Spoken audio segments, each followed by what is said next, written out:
Alrighty. Welcome back to Nick Lenz, Comic Corner Classic Classics Non-Classics. This is episode number 1935 and Doubleshot number 1829.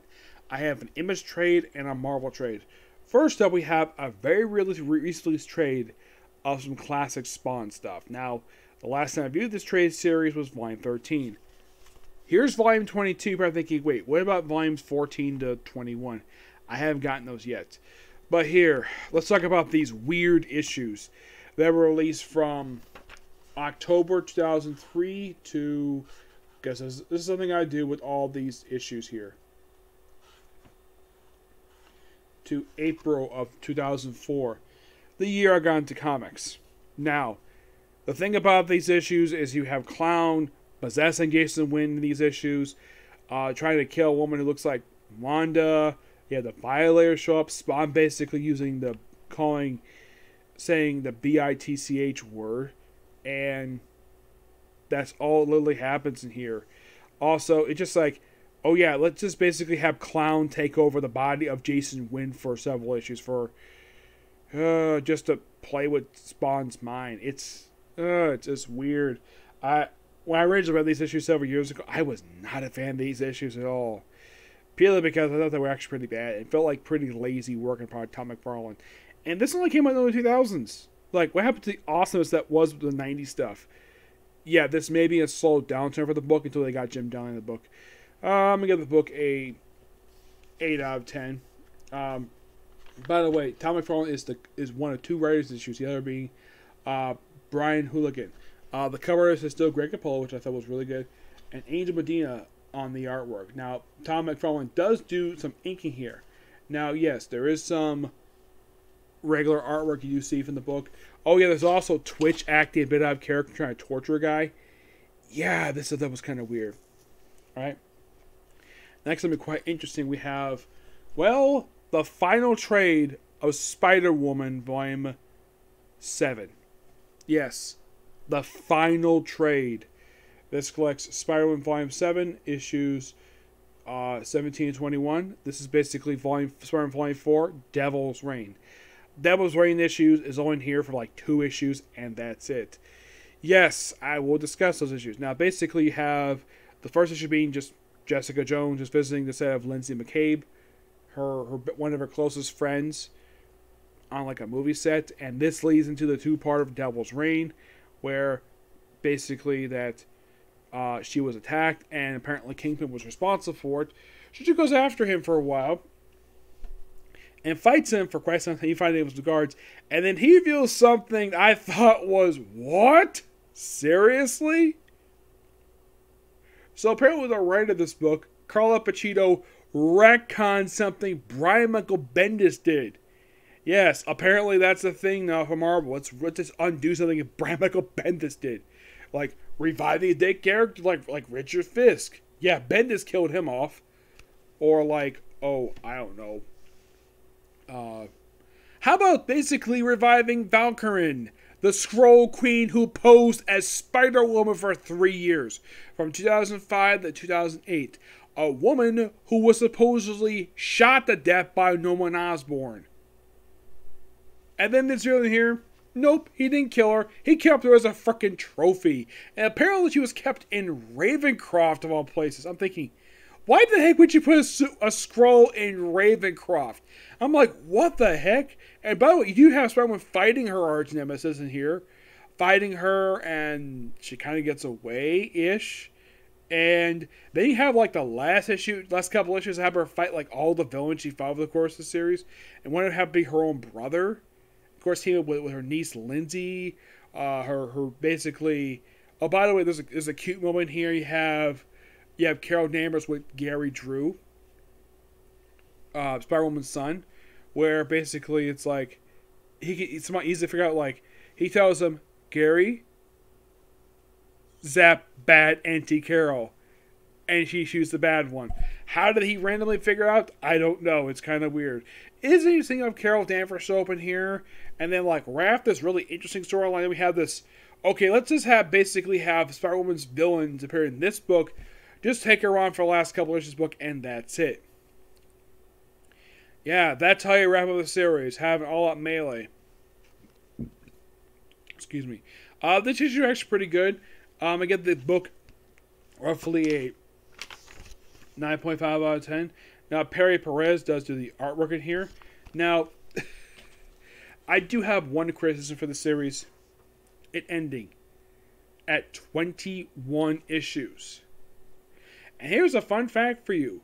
Guess how many series Public Hammer Comics feature solo, their solo series, solo-ongoing series where the star is a woman? You want to know how many they're published right now? There are only two. Captain Marvel, which is the Carol Danvers Captain Marvel, and She-Hulk. And that's it. There is nobody else. This book, I do not really understand why they ended this book for. It's just so baffling. Yes, my final thoughts of the series, it's a good series.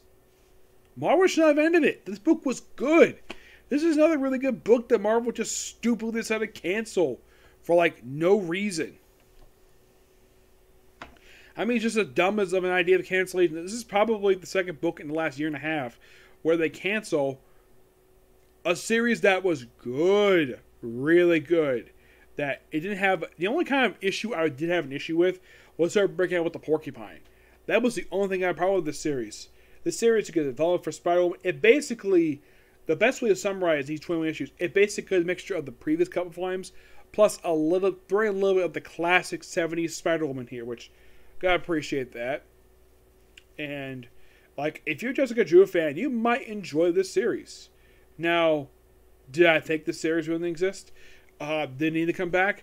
Well, yes, because, well, they did leave an unresolved plot thread, which was who was Gary Drew's father, which, by the way, by the time I finished reading this book, never revealed. It's a one plot thread that still, to this very day, it has been 7 years since that plot thread was introduced. And, like, they never, ever bothered to basically explain who the heck the father is. I mean, it's not Porcupine, because they didn't get together until, like, partway into the second volume of that writer's run. Then it's hopeless. And, like, what was a possibility? He could be the father? No. I highly doubt it, because they never stated he was the father. They never stated it at all. She says possibly some guy named Michael may have done it. Apparently, she slept with random guys over the course of 8 months to get pregnant. And I love the fact she's a mother. That's great. I have no problem with that at all. The problem is basically the aspect of who the father is. That is something this run, I would have thought they would have basically, the writer would take the time to explore it. Like, maybe have Jessica get up every guy she slept with during the 8-month period she was pregnant and possibly doing DNA test to figure out who the heck the father is. Just do a paternal test. Like, just do that. And I'm kind of like, why didn't any writer at Marvel think of that? Do a parental test. I mean, in real life, that actually exists. People can get tested that way. And yet, apparently, in Marvel Comics, guess how many times this has been used in the whole time reading comics? Do you want to know how many times? Only once. And that was to prove that the second son of Harry Osborn was indeed his son. That's the only time in 18 years of reading comics they've ever bothered to use the DNA testing. They used the parental test to test the fact if it's positive this person is the baby, the father's the parent of the child. And that's the only time. That happened during the Origin of the Species storyline. People thought there was a theory that Norman Osborn was the father of the baby, but it was actually Harry all along. Though Harry has since been retconned to be a freaking clone. Yeah, so the one who's fathered the baby is a freaking clone of Harry Osborn.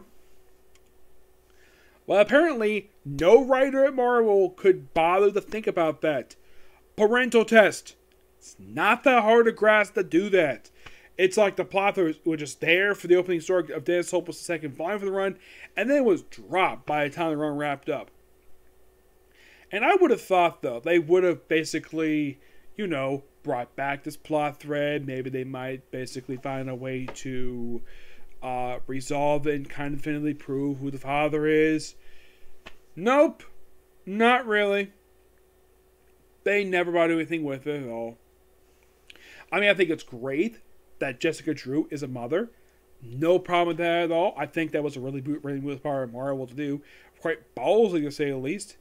And also, fun fact, the last known superhero at Marvel Comics, female superhero, became a parent, was Jessica Jones. Yes. And another fun fact, the alias book was supposed to be for Jessica Drew, not Jessica Jones. I did hear the reason why they switched to Jessica Jones, because there was somebody at Marvel said that Brian Michael Bendis couldn't use her for that series, so they switched up to her original character, Jessica Jones, who's still on this very day, who half the time Marvel was doing anything with her at all. Now, if you're curious though, is Jessica Drew featured in any comic books currently?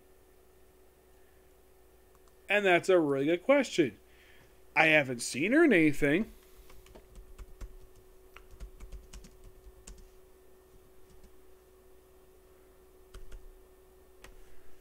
Yeah, that's the thing. Now, I have no idea why in the world this book had to end. Yeah, there was no reason why. Yeah, like I said, no reason why. And what has basically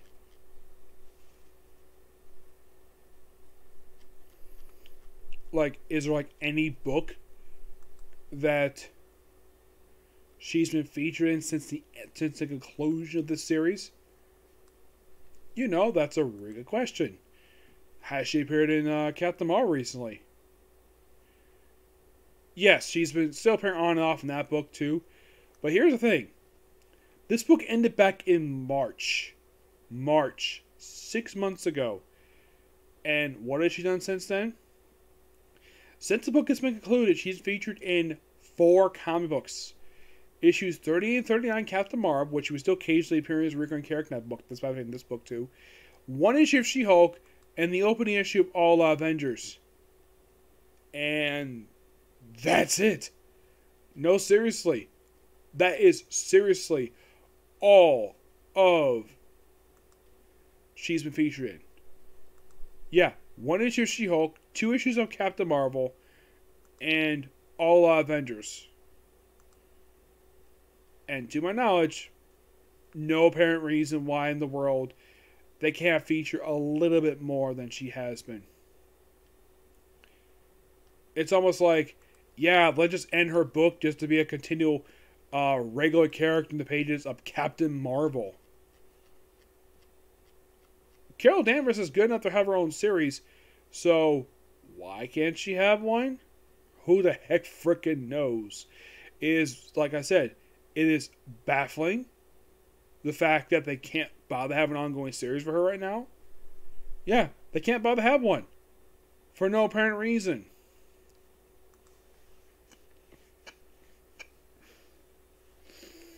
Yes.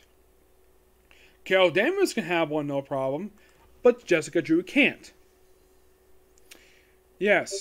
Now, this is definitely longer than the last 2 volumes. Actually, the last 3 volumes she's had, because her second volume was only 7 issues that she had. The third volume was 10, and the previous one, this one was only 17. This is only slightly longer than that by 4 issues. This is overall her second longest volume to date. And fun fact, the second longest volume of the entire series. Yes, this book is equivalent almost half the length of the first volume, which was 50 issues. 50. Excuse me. And somehow, apparently, the 5th issue of the series was deemed to be the 100th issue of Spider-Woman, which Marvel never released like a Marvel Legacy card for that one. There was also a point where she apparently switched from this costume, her original one, to a black variant. Yeah, I'm not really sure why for that one. Let's see, where is it? It's actually this costume right here. Yeah, she switched this costume briefly, and then you have back in this costume for some reason. Yeah, I'm kind of like, okay. And I'm like, what was wrong with the costume she had during her The second volume on Dennis Hopeless. What was wrong with that costume? Honestly, nothing. I thought it was a really cool looking costume. I definitely did think that her costume needed to be updated. Do we need to see the original costume? Well, the costume was great and all. It's a good classic costume for her, but do we really need to have her in this costume anymore? Not necessarily. Yeah. But I'm glad the fact they continue elements of Dennis Hopeless's run.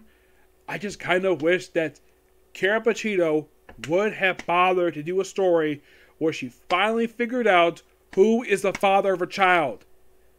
Because still, 7 years later, still not had an answer to that question.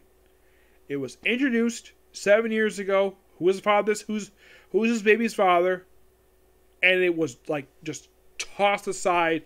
And to my opinion, it's an unresolved plot thread that 7 years later still not been resolved. It's one of the two biggest plot threads introduced post Secret Wars that has still never been explained.